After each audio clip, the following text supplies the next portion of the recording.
네, 그림의 떡이라고 하는 이런 말을 잘 아시죠?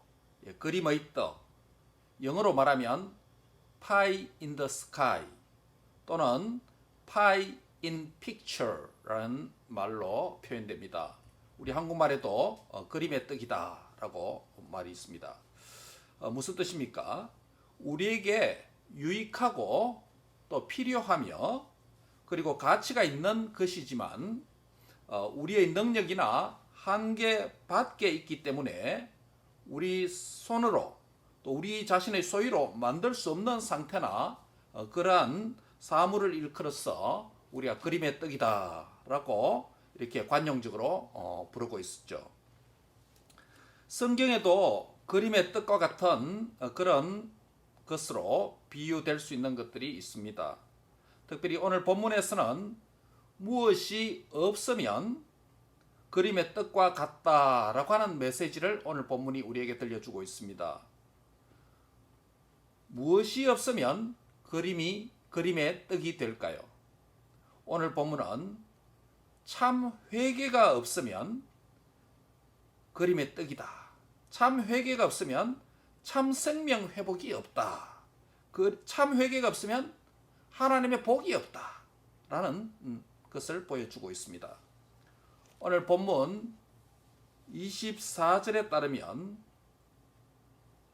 이후에 아람 왕 벤하닷이 그의 온 군대를 모아 올라와서 사마리아를 애워싸니라고 말씀하고 있습니다.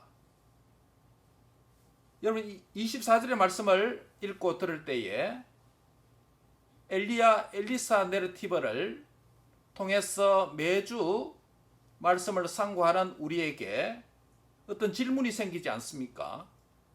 24절의 말씀을 읽을 때에 우리는 두 가지 의문스러운 질문을 가질 수가 있습니다. 첫 번째 질문은 무엇이겠습니까? 바로 앞구절인 23절과 비교할 때 제기될 수 있는 질문입니다.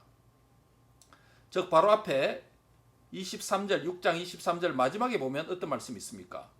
이로부터 아람 군사의 부대가 다시는 이스라엘 땅에 들어오지 못하니라 라고 그렇게 기록해 나왔습니다. 그런데 이어진 오늘 본문 24절에는 다시 아람 군대가 이스라엘 땅을 침범했다라고 기록하고 있습니다. 모순되지 않습니까? 그것도 이스라엘의 수도인 사마리아 성을 포위까지 했습니다.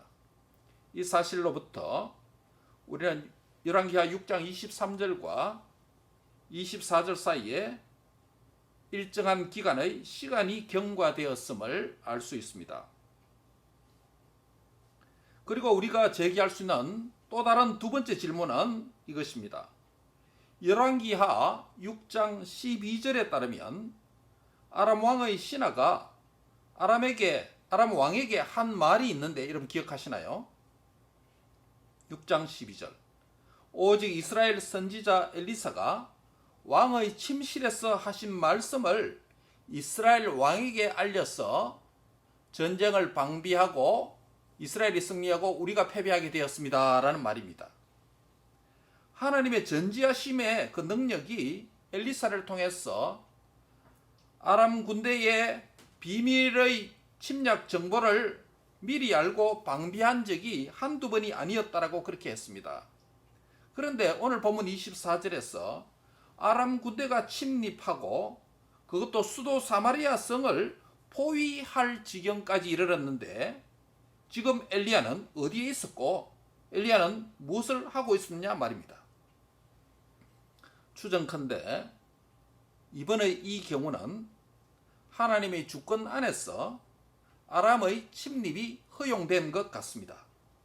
허용된 하나님의 뜻 안에서 일어난 아람의 이스라엘 침입의 일을 통해서 하나님께서 자기 백성들에게 또는 대적들에게 하실 일이 있다는 것을 우리가 추정해 볼 수 있습니다. 그것이 무엇일까요? 그것이 바로 오늘 우리 설교 요지의 내용입니다. 참 회개가 생명의 회복 길이다 라는 이 메시지를 자기 백성들에게 가르쳐 주고 싶은 것입니다. 이 메시지를 가르쳐 주시기 위해서 전지하신 하나님께서 아람의 침입 계획을 다 알고 있음에도 이번에는 모르게 했습니다. 한번 같이 할까요? 참 회개가 생명의 회복의 길이다. 참 회개가 생명의 회복의 길이다. 역으로 말하면 참 회개가 없으면 생명의 회복의 길이 없다는 것이에요. 그림의 떡일 수밖에 없다는 것입니다. 참 회개가 없으면.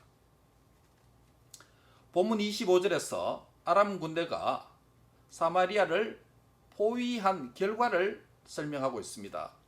하나님의 주권적인 뜻 안에서 허용되어서 아람 군대가 이스라엘을 침입하고 사마리아를 포위한 결과로 이스라엘에게 어떤 일이 일어났습니까? 사마리아 성중이 크게 줄였다. There was a great famine in Samaria. 사마리아에 큰 기근이 생겼다. 줄였다. 굶주림이 있었다. 라고 말합니다. 사마리아 성 전체가 줄여서 발생한 상황을 어떻게 묘사하고 있습니까? 그 상황을 본문은 경제적으로 묘사합니다. 포위된, 그래서 고립된 사마리아 성 안에서는 수요 공급의 법칙이 적용되는 시장 경제의 현물 가격으로 그렇게 상황을 묘사합니다. 무엇입니까? 25절이죠. In verse 25. 나귀 머리 하나에 은 80세겔이 되었고 비둘기 똥 4분의 1 갑에 은 5세겔이 되는 물가 폭등의 상황이 발생했습니다. 현재 물가의 수치가 사마리아 성의 기근의 상황을 수량적으로, 수치로, 구체적으로 보여주고 있는 것입니다. 한마디로 물가가 급폭등했다라는 말입니다. 여기서 물가 폭등의 대표적인 예로서 나귀 머리 하나에 80세겔에 관한 정보를 우리에게 주고 있습니다. 은 1세겔은 11.4g입니다. 그러면 은 80세겔은 그램으로 환산하면 912세겔이 됩니다. 912g이 됩니다. 이것을 우리 한국 단위로 환산하면 243돈입니다. 은 한 돈의 현시가로 제가 어저께 저녁에 계산해 보니까 팔 때와 살 때 가격이 차이가 있기 때문에 대략 2,600원으로 계산할 수 있습니다. 은 한 돈의 가격이. 그러면 은 80세겔은 은이 243돈이 됩니다. 그러면 계산하면 현시가로 63만 1,800원에 해당합니다. 평소에는 나귀 머리는 식용으로는 불결한 짐승입니다. 레위기나 신명기의 말씀을 보면 이것은 먹지 못하는 부정한 짐승 중에 하나입니다. 그것도 영양가나 가치 면에서 보잘것없는 이 나귀 머리 하나에, 짐승은 대가리라고 그랬죠. 나귀 대가리 하나가 아람 군대에 의해서 포기한 사마리아 성 안에서 약 60만 원 이상에 거래되었다는 것이에요. 우리 달러로 하면 약 500불에 되었습니다. 500불. 그리고 두 번째 물가 폭등의 예는 비둘기 똥 4분의 1 갑에, 쿼르갑입니다. 쿼르갑에 은 5세겔로 거래되었습니다. 여기서 갑이라고 하는 이 단위는 액체나 고체의 부피의 단위인데 1갑은 1.3리터에 해당합니다. 1.3리터. 그러면 비둘기 똥 4분의 1갑은 리터로 환산하면 0.325리터입니다. 이 양이 어느 정도 되냐면 작은 컵으로, 아주 작은 컵으로 한 컵 정도의 양밖에 되지 않습니다. 그러면 비둘기 똥 4분의 1갑은 비둘기 똥 우리 그 작은 컵에, 한 컵에 5세겔, 5세겔로 거래되었습니다. 가격이. 아까 말씀드린 대로 은 5세겔이 되면 은 15돈이 됩니다. 현시가로 환산하면 비둘기 똥 4분의 1갑은 39,000원입니다. 약 4만 원입니다. 달러로 하면 약 32달러 정도 됩니다. 비둘기똥 작은 컵에 32달러 한다는 것입니다. 얼마나 비쌉니까? 그런데 비둘기똥은 어디에 사용된 것일까요? 학자들마다 좀 견해의 차이는 있습니다만 비둘기똥은 채소 대용으로 사용되었다는 설이 있습니다. 바이타민 C겠죠. 채소니까. 여러분 생각해 보시기 바랍니다.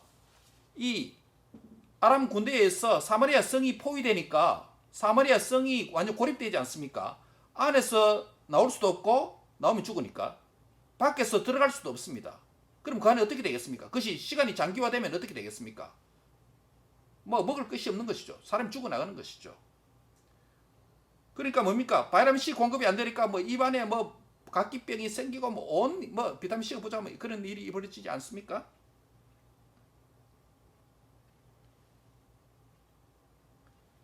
이런 일이 가까운 유대 역사에도 있었습니다. 여러분 제가 우리 교회 홈페이지 유대 광야에 있는 마사다 항쟁 관련된 비디오를 하나 올려놨는 것 보셨죠? 유대 광야에 마사다라고 하는 큰 높은 산과 같은 지역이 있습니다. 예루살렘이 로마의 디도 장군에 의해서 70년에 함락될 때 유대인 약 1,000명이 유대 광야에 있는 예루살렘에서 130km 거리에 떨어진 광야의 마사다라고 하는 천년 요새로 도피합니다. 거기서 3년간 항쟁합니다. 로마 군사가 그 강력한 군대를 가졌으면서도 3년간 1,000명이 거주하고 있는 마사다 지역을 함락시키지 못했습니다. 마지막으로 3년째 로마 군대와 유대인의 노예들을 동원해서 약 15,000명이 1,000명이 요새화되고 있는 그 지역에 공격해서 결국 함락시킵니다. 그래서 이 마사다 항쟁은 유대인의 저항 정신이 깃들어 있는 성지와 같습니다. 유대인들에게는. 그런데 그 마사다 지역의 유적을 보면 돌을 파서 비둘기 집을 만들어 놓은 것을 보게 됩니다. 여러분께서 그 비디오 꼭 한번 보시기 바랍니다. 한 번 더. 왜 비둘기들을 그리 기르렸냐 하면 비둘기를 식용으로 사육을 했습니다. 돌을 파서 비둘기 집을 만든 것입니다. 고립되고 포위된 곳에서 비둘기는 그들에게 단백질의 유일한 공급원이 되었습니다. 오늘 본문에도 마찬가지입니다. 심지어 비둘기 고기가 아니라 그것은 없고 이미 비둘기 똥 4분의 1값에 32달러로 거래된 그런 물가 폭등의 사태가 일어나는 것이죠. 그런데 바로 음식으로 채소 대용으로 사용될 수도 있고 또 유대의 역사가 요세푸스는 우리 집사님이 김 집사님 거래하시는 소금 대용으로도 사용되었습니다. 비둘기 똥에 염분이 있는 모양이었죠. 음식 기능 외에도 연료의 용도로도 사용되었다고 보는 견해도 있습니다. 어쨌든 불결하고 음식의 가치가 없는 부정한 짐승이었던 나귀 머리 하나에 60만원 500달러에 거래됐고 비둘기 똥 4분의 1값 0.3리터 정도밖에 안 되는데 32달러로 거래되었습니다. 그것도 없었어. 먹지 못하고 비참하게 죽을 지경이었습니다. 이런 상황은 고대 이스라엘에게만 있었던 내용이 아닙니다. 사건이 아닙니다. 역사적으로 현대 국가에도 얼마든지 있을 수 있는 이야기고 실제로 역사적으로 일어났던 일입니다. 예를 들면 1931년도에서 1945년도까지 중국과 일본이 전쟁을 했습니다. 그것을 우리가 역사적으로 중일전쟁이라고 부릅니다.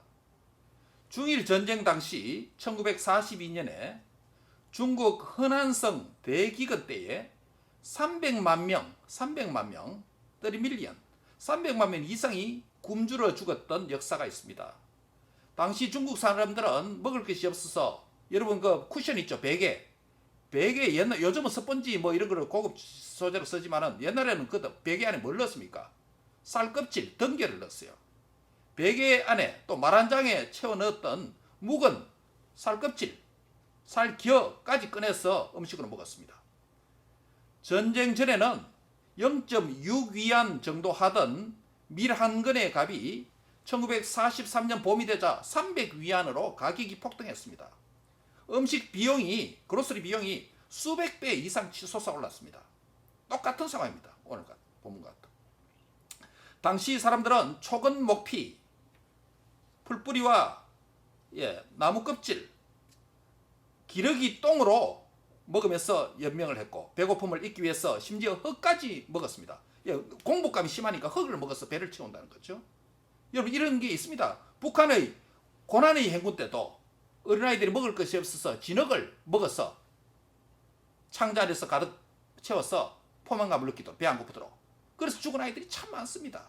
우리 북한 사람들 간증 들으면요. 진흙이 들어가면 먹을 때는 포만감이 있기 때문에 배는 부른 것 같은데 그게 소화가 안 되잖아요. 창자리 굳어서 죽어버린 거죠. 비참한 상황입니다. 목숨을 부지한 사람들은 더 이상 버틸 수 없는 상황이 되자 길거리에 널린 시체를, 사람의 바디를 먹기 시작했습니다. 당시 길거리의 시체는 밤사이에 허벅지나 팔 한쪽이 없어지곤 했습니다. 자기 딸을 먹어 치운 부부가 잡히기도 했습니다. 기존 고기 맛과 좀 다른 냉동한 고기들이 유통되기 시작했는데 만두를 파는 노점이나 솥요리, 그러니까 곰탕류 이런 거죠. 솥요리를 지고 돌아다니는 장사꾼들이 파는 음식을 먹다가 음식에서 사람의 손톱이 발견되는 일도 종종 있었다고 합니다. 다 인육이죠. 사람의 고기입니다. 사람의 몸을, 인육을 식사 대용으로 사용한다는 것은 그 사회가 최악의 상황이 되었다는 것을 의미합니다. 그런데 오늘 본문에서 아람 군대가 사마리아의 성을 침입하고 성이 포위되어 물가가 폭등하는 상황이 발생해서 기근과 굶주림으로 아사 상태가, 굶주려 죽는 사태가 발생한 것입니다. 왜 그럴까요? 무엇 때문일까요? 성경의 말씀에 근거하면 이것은 언약의 저주이다. 언약의 저주의 결과다라고 말합니다. 언약 백성이, 하나님의 말씀을 받은 백성 이스라엘이 하나님의 말씀을 불순종할 때 어떤 일이 일어난다라고 일찍이 말했습니까? 모세가. Deuteronomy 28:25 신명기 28장 25절에 따르면 여호와께서 그들이 말씀을 순종하지 아니하고 우상을 숭배하게 되었지만 내 적군 앞에서 너를 패하게 하시리니라고 말합니다. 전쟁에 대한 언약의 저주가 이미 선언되었습니다. 뿐만 아닙니다. 신명기 28장 52절 53절에 보면 적군들이 쳐들어와서 성을 포위하게 된다, 에워싸게 된다까지 미리 말했습니다. 그러므로 이스라엘의 지금의 상황은 하나님께서 말씀하셨던 그들에게 주신 말씀을 순종하지 아니하고 모든 명령을 지키지 아니한 결과라고 할 수 있습니다. 그래서 이것은 바로 언약의 저주라고 부르는 것입니다.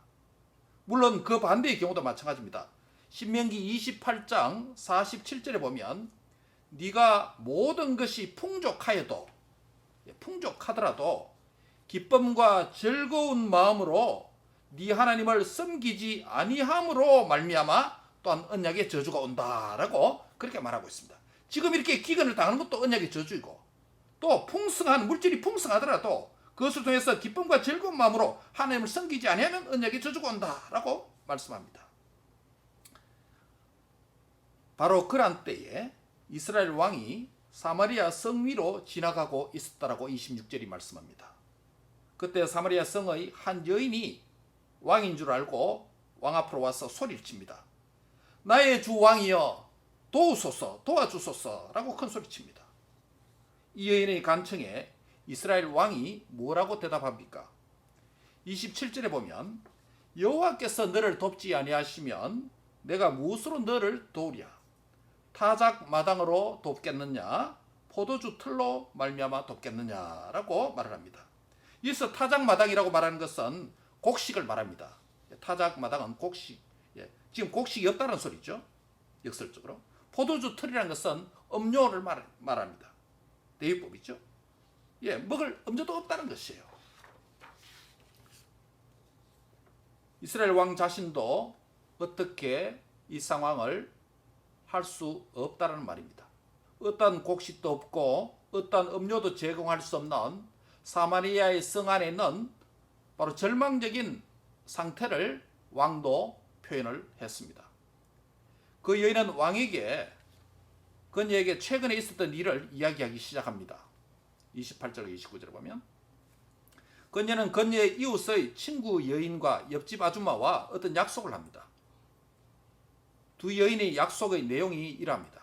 오늘은 내 아들을 잡아서 먹고 내일은 너의 아들을 잡아서 먹자 라고 두 여인이 약속을 했습니다. 두 엄마가 약속을 했어요.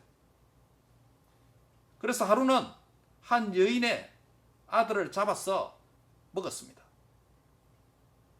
그런데 하루가 지나서 다음 날에 다른 여인은 자기 아들을 잡을 차례인데 차마 그렇게 할 수 없었어. 그 여인은 자기 아들을 어디에 숨겨버렸습니다. 그래서 화가 난 이 여인은 자기의 상황을 사마리아 성 위를 지나고 있는 왕에게 말하여서 도와달라고 말한 것입니다. 극도의 비참의 상황을 설명하고 있는 것입니다. 이 상황도 다름이 아니라 언약의 저주의 결과입니다.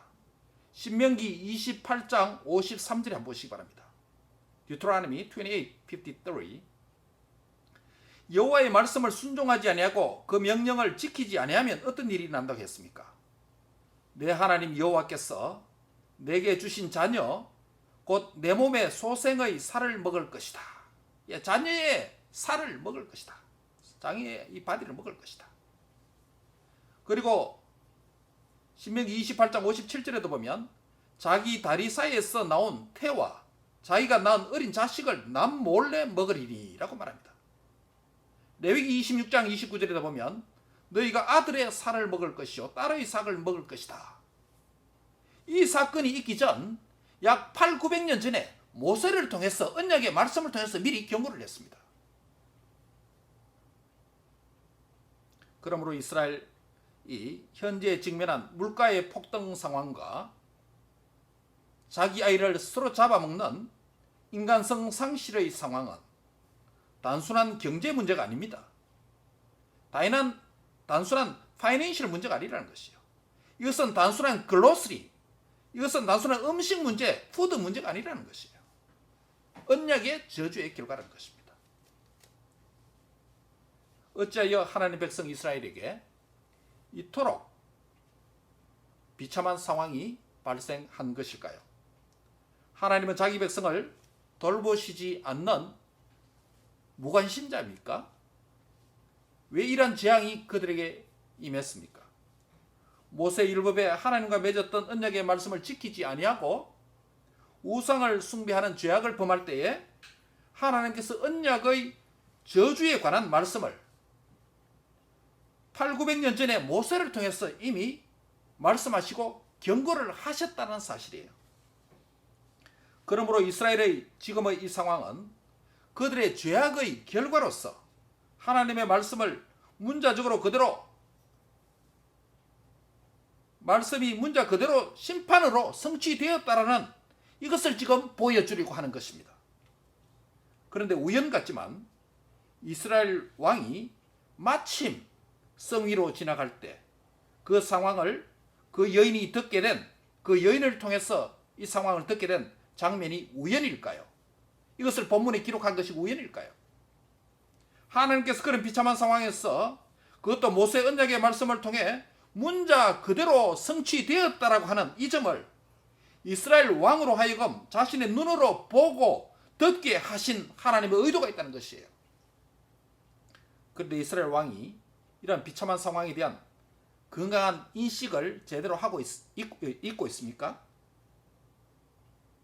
우리는 이 장면을 일반화해서 우리에게 적용하려고 합니다.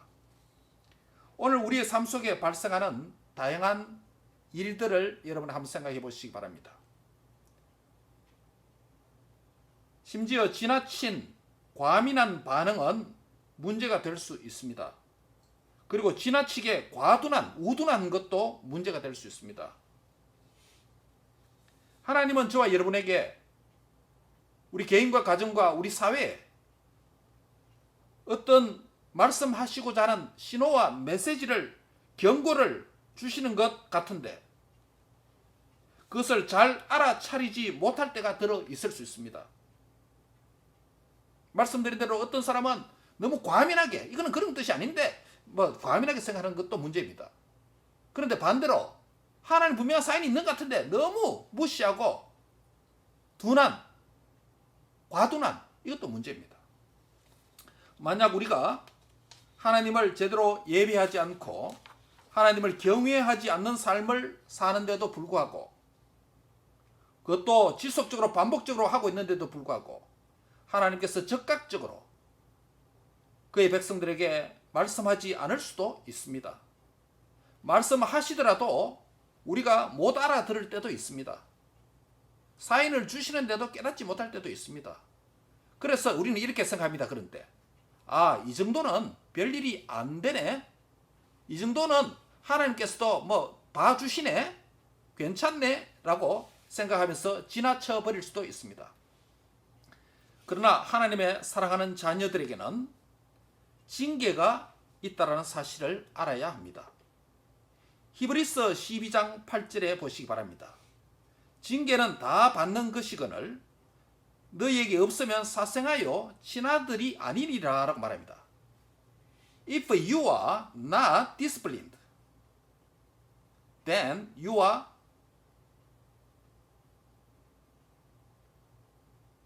illegitimate children and not true sons.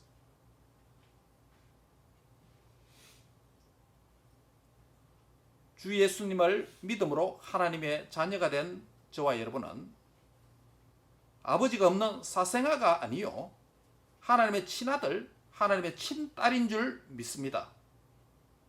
그러면 사랑하는 자녀들이 말씀에 불순종하고 하나님의 경외의 삶을 잃어버렸을 때 아버지 하나님의 징계가 있을 수 있습니다. 하나님의 자녀는 영원한 심판은 면제됩니다. 우리 영원한 심판 받지 않습니다. 구원받았기 때문에. 그러나 현재적으로 이 땅에서 아들이기 때문에, 딸이기 때문에, 사생아가 아니기 때문에 징계가 있을 수 있다는 것입니다. 디스플린 차원에서.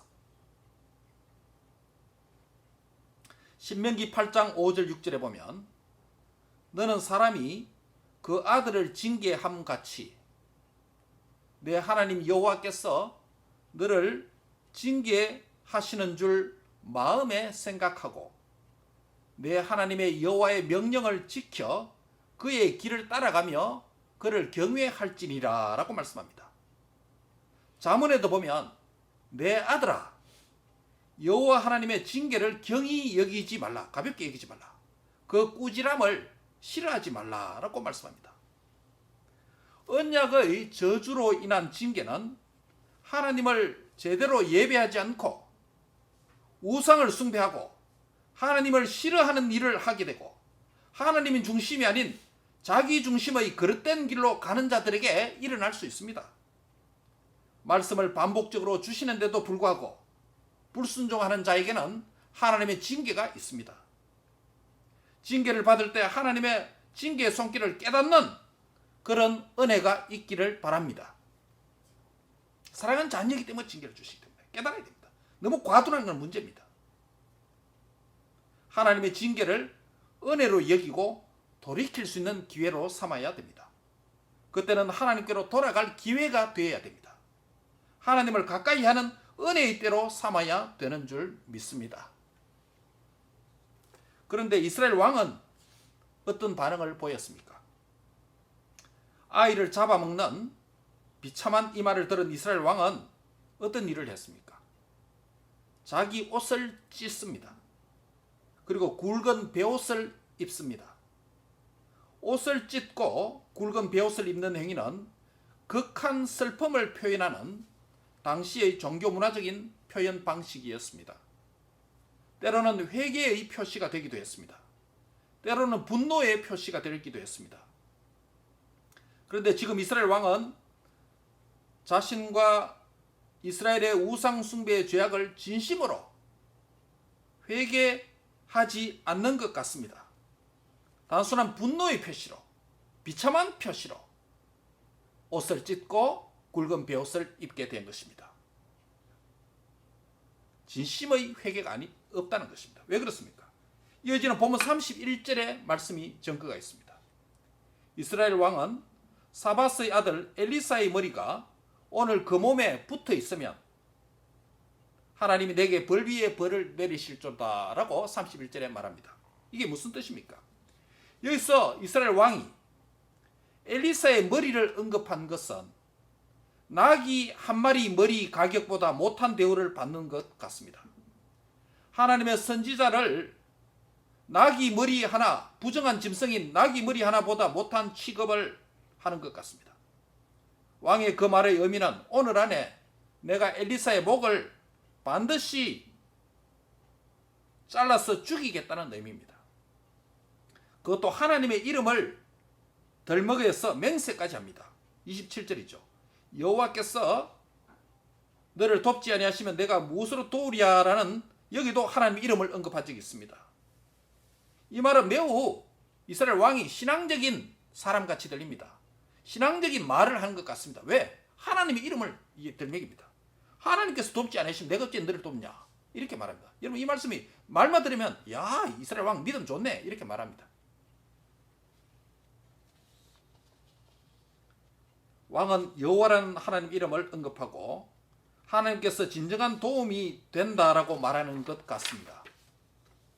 여기 31절에서 하나님의 말씀을 전한 엘리사 선지에 대한 저주와 분노의 표현으로서 하나님의 이름을 언급했습니다.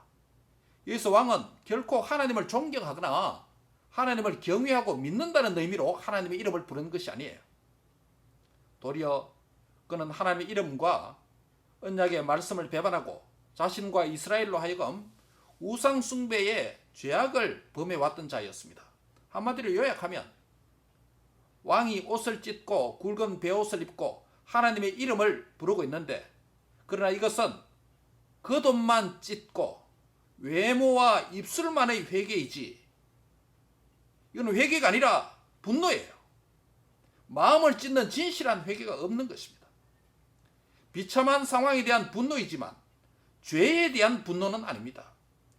다른 사람 곧 엘리사를 죽이겠다. 엘리사에 대한 분노이지만은 자신의 죄악에 대한 분노는 아닌 것입니다. 참된 회개는 상황이나 환경이나 다른 사람을 탓하는 것이 아니에요. 참된 회개는 내가 죄인이고 나의 죄의 탓이다라고 고백할 때 참된 회개입니다. 참된 회개는 다른 사람에 대한 분노보다는 죄악에 잘 넘어지는 자기 자신에 대하여 분노를 하는 것입니다. 참된 회개는 사람에 대한 정오보다는 죄에 대하여 미워하는 것입니다. 죄에 대한 미움입니다. 이런 점에서 이스라엘 왕은 거짓 회개, 형식적인 회개, 외식적인 회개를 했다라고 할 수 있습니다. 즉 그는 참된 회개를 하지 않고 있습니다. 도리어 분노만 표출했습니다.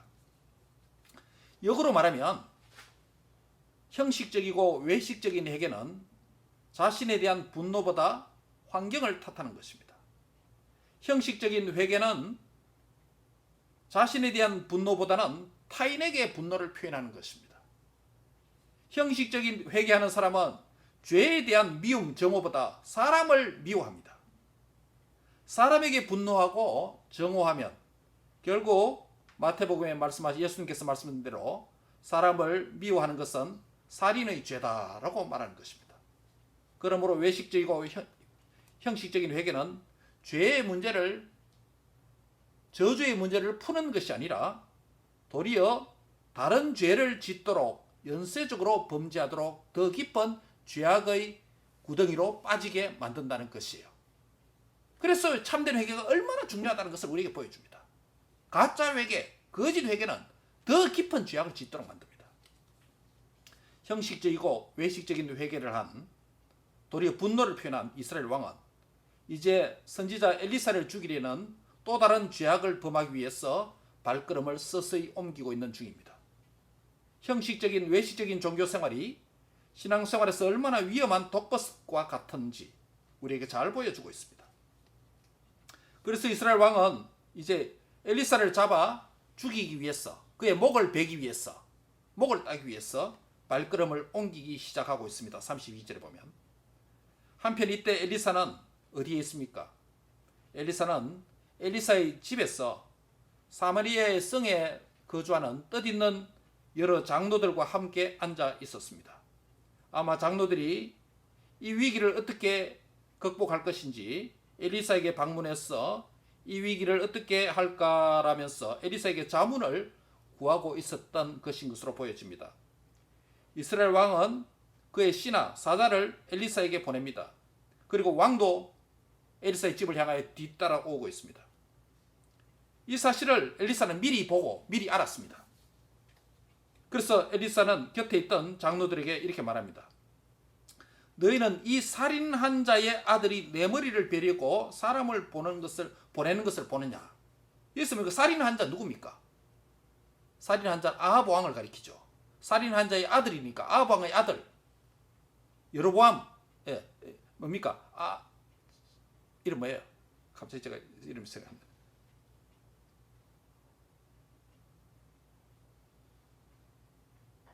바로 그 아들 왕입니다. 내 머리를 베려고 사람을 보낸 것을 보느냐? 너희는 엘리사는 이미 본다는 거죠. 그 오늘 오고 있는 장면을. 그 장로들이 안 보였지만 너희는 보다가 사자가 오거든 문을 닫고 문 안에 들이지 말라. 문 열어주지 말라. 그리고 그 주인의 발소리가, 그 왕의 발소리가 그 뒤에서 따라오고 있다. 들리지 아니하느냐라고 말합니다. 아직 이들이 오지 않았지만, 보이지 않았지만 엘리사는 신비한 능력으로 이미 알고 보았던 것이죠. 이것을 볼 때 아람 왕이 그의 침실에서 한 은밀한 말조차 알아듣는 엘리사 선지자의 능력은 전혀 녹슬지 않았다는 것을 우리가 여기서 확인하게 됩니다. 아람 군대가 이스라엘을 침범하고 사마리아의 성을 포위한 것도 엘리사가 이미 알고 있었으나 이번 경우는 하나님께서 내버려 두신 것으로 우리가 판단할 수 있는 근거가 바로 여기에 있습니다. 엘리사는 녹슬지 않았어요. 그 스텔스 무기. 영적인 보는 것, 미리 보는 것. 그래서 이 사건이 하나님 주권 안에서 발생했다는 것이에요. 이스라엘 백성들에게 왕에게 하시고자 하는 말씀 메시지를 있기 때문에.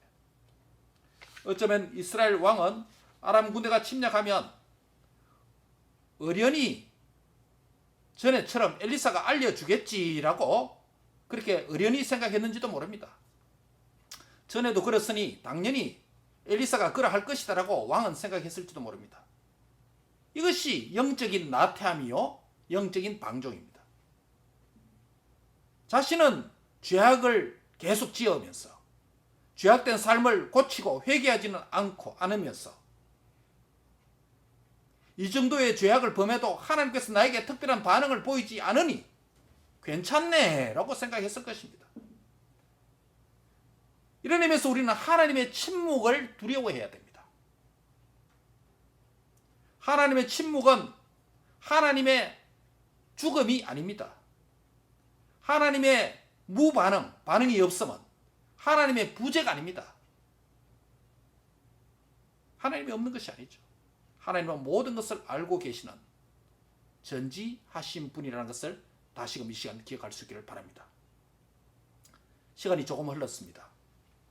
왕의 사자가 엘리사의 집에 도착했다라고 33절이 말합니다. 왕도 뒤따라서 도착한 것 같습니다. 33절에 보면 왕이 이런 말을 합니다.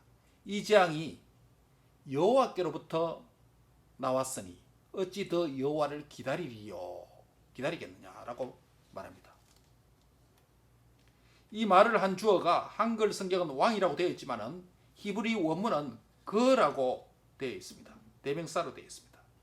그래서 어떤 번역들은 그라고 하는 주어를 엘리사를 의미하는 것으로 번역을 해놓은 것도 있습니다. 왜냐하면 33절에 있는 이 재앙이 여호와께로부터 나왔으니 어찌 더 여호와를 기다리리요라는 말이 아주 믿음 있는 말같이 들리기 때문입니다. 그러나 그건 잘못된 것이죠. 그러나 한글 성경은 그라고 하는 히브리 대명사 주어를 왕으로 번역했습니다. 왕이 이 말을 했다면 이런 것이 됩니다. 이것은 하나님을 경외하거나 존경하는 말이 아니라 이 재앙이 여호와께로부터 나왔다 이 말은 하나님을 존경하는 말이 아니라 하나님의 신성과 능력과 하나님의 뜻을 비난하고 모독하는 말이 됩니다. 이 재앙이 여호와께로부터 나왔으니 라고 하는 앞부분은 하나님의 섭리와 하나님의 뜻이라는 의미로 표면적으로는 그렇게 들립니다. 그리고 후반부에 보면 어찌 여호와를 더 기다리리요 라고 하는 이 말은 하나님의 섭리와 뜻을 더 이상 기다릴 수 없다라는 말이 됩니다. 만약 그가 이 재앙이 정말 하나님으로부터 왔다고 믿었다면 하나님께 회개하고 긍휼을 구하면 되었을 것입니다. 그러나 그런 의도로 말한 것이 아니었다는 것입니다. 그렇다면 왕의 이 말은 무엇을 의미할까요? 지금 이스라엘이 당하는 작금의 위기는 아람 군대의 포위 상황에서 벌어진 일입니다. 그러나 더 정확하게 말하면 이스라엘의 범죄로 인한 하나님의 심판이었습니다. 언약의 저주였습니다. 엘리사는 하나님의 심판을 선언하고 회개를 선포했을 것입니다. 그 응답으로 뜻있는 장로들이 지금 엘리사의 집에 방문해서 자문을 구하고 있는 것입니다. 그런데 이스라엘 왕의 그 말은 그러한 회개와 바른 말을 하나님의 말씀을 선포한 엘리사를 통해 전달된 하나님의 말씀을 비웃고 모독하는 행위가 된 것입니다. 그래서 이스라엘 왕은 이 재앙이 여호와께로 나왔으니 라고 말을 하는데, 이 말은 하나님의 심판의 말씀을 선포한 엘리사에게서 이 재앙이 나왔다라는 이런 말이 됩니다. 결국 재앙이 하나님께로 왔다 이 말을 바꿔 말하면 뭡니까? 이 재앙이 누구로부터 왔다? 엘리사 때문에 왔다라는 말이 됩니다. 엘리사에 대한 미움을 표현합니다. 분노를 표현합니다. 그래서 엘리사의 목을 베겠다는 거 아니에요. 어찌 더 여호와를 기다리리요 라고 하는 말은 하나님의 말씀을 선포하고 회개를 촉구하고 그러한 말을 한 엘리사를 더 이상 기다릴 필요가 없이 오늘 내가 가서 그의 목을 베겠다라는 말이에요. 이 말은 여러분 신앙의 말이 아니에요. 이거요. 말 문제적으로 잘 보면 이게 아주 믿음 있는 말같이 들립니다. 하나님의 이름을 부릅니다. 하나님이 주권적으로 일어났다고 말합니다. 주권에서 일어났다고 말하는 것 같습니다. 전혀 그런 말이 아니에요. 이 왕의 이 말은요. 엘리사를 오늘 내로 내가 죽이겠다고 하는 강한 의지를 강조하는 표현이에요. 이스라엘 왕은 조금 전에 사마리아의 성을 지나다가 두 여인의 상황을 들은 후에 분노하면서 맹세한 적이 있죠. 그것이 무엇이었습니까? 엘리사의 목을 베는 일을 지팡하겠다. 오늘 내로 하겠다. 내가 그의 목을 베지 않으면 하나님께서 나에게 벌을 내리고 또 내리기를 원한다. 맹세까지 하면서 엘리사를 죽이겠다는 것이에요. 엘리사를 더 지체지 않고 당장 죽이겠다는 말을 한 것이죠. 그러므로 이스라엘의 왕의 이 말은 하나님 자신과 하나님 말씀과 뜻을 정면으로 맞서고 부정하는 행위를 의미하는 것이 되는 것입니다.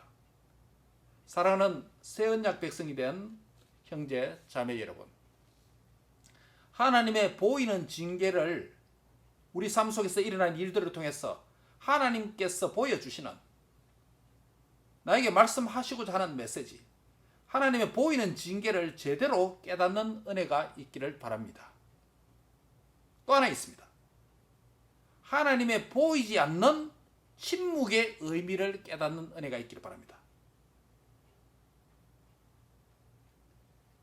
His visible discipline and invisible silence of God. 이것을 제대로 깨닫는 자가 하나님을 경외할 수가 있다는 것입니다. 이것을 제대로 깨닫는 자가 하나님의 은혜를 다시금 회복할 수가 있고 하나님의 사랑을 계속 엔조이하고 누릴 수가 있다는 것입니다. 여러분의 모든 삶의 영역에서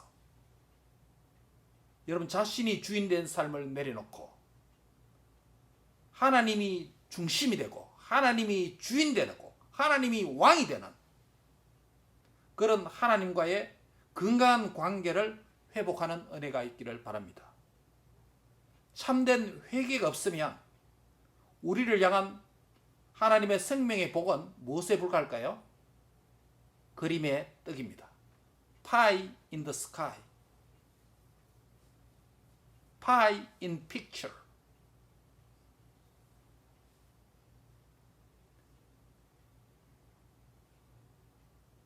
아람 왕의 침실에서조차 일어난 일들을 아는 엘리사가 왜 이번 사건에서 포위가 되고 침략에서 포위가 되고 내버려 둘 만큼 이 일이 발생했습니까? 엘리사의 그 능력이 녹슬었습니까? 전혀 그렇지 않습니다. 하나님이 주무시고 계셨습니까? No. 결국 devil. 주무시지 않고 졸지도 않으신 하나님이에요. 왜 허용했을까요? 왜 이 사건을 본문에 기록해놨을까요? 왜 사마리아 왕이 성 위를 걸을 때 두 여인이 와서 그 이야기를 말했을까요? 겉옷만 찢지 말고 마음을 찢으라는 것이에요.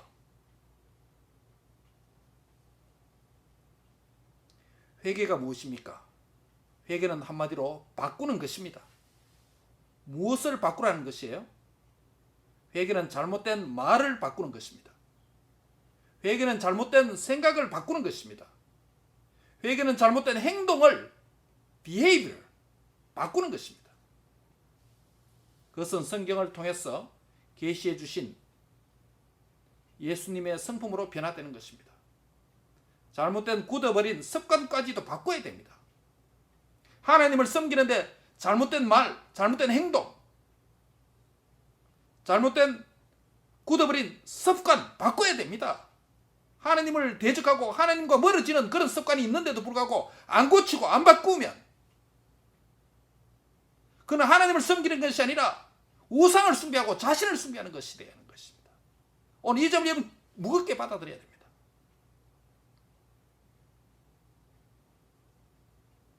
이런 점에서 회개는 주님을 닮는 성화라고 할 수 있습니다. 회개는 부정적인 비난과 나무람이 아닙니다. 회개는 꾸지람이 아니에요. 회개는 하나님의 긍휼과 사랑과 은혜를 회복하게 해야 하는 하나님의 회복의 선물입니다. 자신을 바꾸어서 주님의 성품으로 변화되는 참된 회개를 할 때 하나님께서 주시는 모든 복을 받아 누릴 수가 있다는 것을 기억할 수 있기를 바랍니다. 참된 회개가 있어야 하나님의 복이 그림의 떡이 아니라 실제의 복이 될 수 있다는 것이에요. 오늘 말씀을 듣는 중에 생각나게 하는 죄악이 있습니까? 이번 이 설교를 듣고 이 말씀을 듣고 깨닫게 하시고 생각나게 하는 한 가지 행동, 말, 습관이라도 하나님 보시기에 잘못되고 아름답지 못하다면 그것을 고치시기 바랍니다. 바꾸시기 바랍니다. 이게 회개예요. 회개 그러니까 여러분 너무 많이 생각하지 마세요.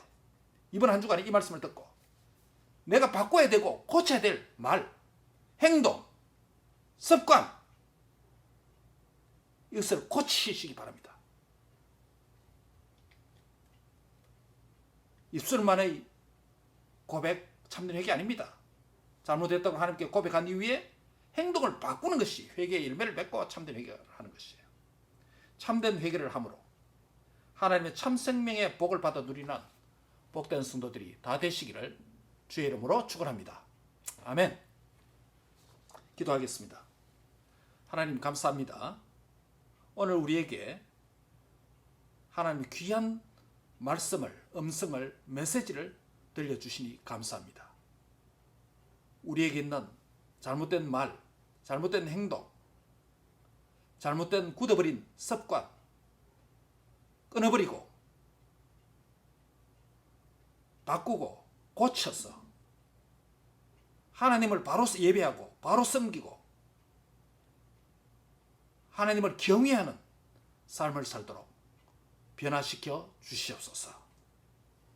7월 한 달을 하나님이 경외의 달로 정했습니다. 하나님을 제대로 경외하는 삶이 회복되도록 주여 축복해 주시옵소서. 회개하지 않기 때문에 이 모든 것이 내가 텐저블하게 만지는 축복이 아니라 그림의 떡이 되고 있습니다.